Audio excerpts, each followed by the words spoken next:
दोस्तों जय माता दी। मेरा और मेरे एएस म्यूजिकल ग्रुप में आप सभी का बहुत बहुत स्वागत है।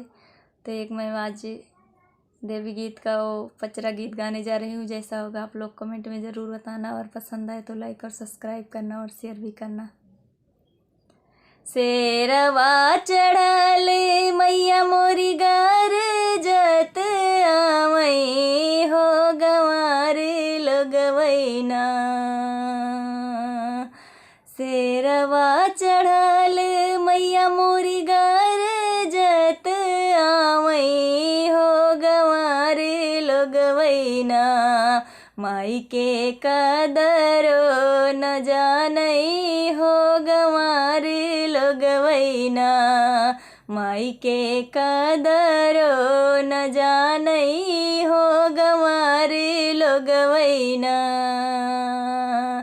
शेरवा चढ़ल मैया मोरी गार जत आवई हो गंवार लोगवैना।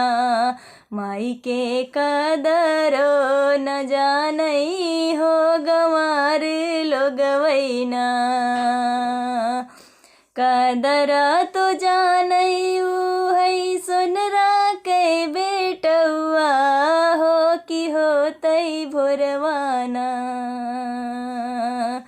कदरा तो जानई ऊ है सोनरा के बेटउआ हो कि होतई भोरवाना। माई के बिंदिया चढ़ावई हो कि होतई भोरवाना। माई के बिंदिया चढ़ावई हो कि होतई भोरवाना। शेरवा चढ़ल मैया मोरी गार जत आवई हो गंवार लोगवैना। माई के कदर न जानई हो गंवार लोगवैना। माई के कदरो न जानई हो गंवार लोगवैना। कदरो तो जाने वो है मलिया के बेटउआ हो कि होतई भोरवाना। कदरो तो जाने वो है मलिया के बेटउआ हो कि होतई भोरवाना। माई के गजरा चढ़ावई हो कि होतई भोरवाना। माई के फूलवा चढ़ावई हो कि होतई भोरवाना। शेरवा चढ़ल मैया मोरी गार जत आवई हो गंवार लोगवैना। माई के कदर न जानई हो गंवार लोगवैना।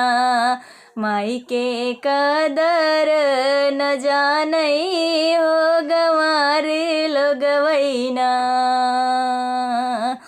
कदर तो जानई ऊ है दर्जी के बेटउआ हो कि होतई भोरवाना। कदर तो जानई ऊ है दर्जी के बेटउआ हो कि होतई भोरवाना। माई के चुनरी चढ़ावई हो कि होतई भोरवाना। माई के लहंगा चढ़ावई हो कि होतई भोरवाना। शेरवा चढ़ल मैया मोरी गार जत आवई हो गंवार लोगवैना।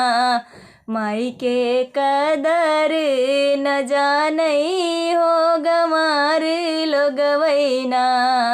माई के कदरो न जानई हो गंवार लोगवैना। माई के कदरो न जानई हो गंवार लोगवैना। शेरवा चढ़ल मैया मोरी गार जत आवई हो गंवार लो। माई के कदर न जानत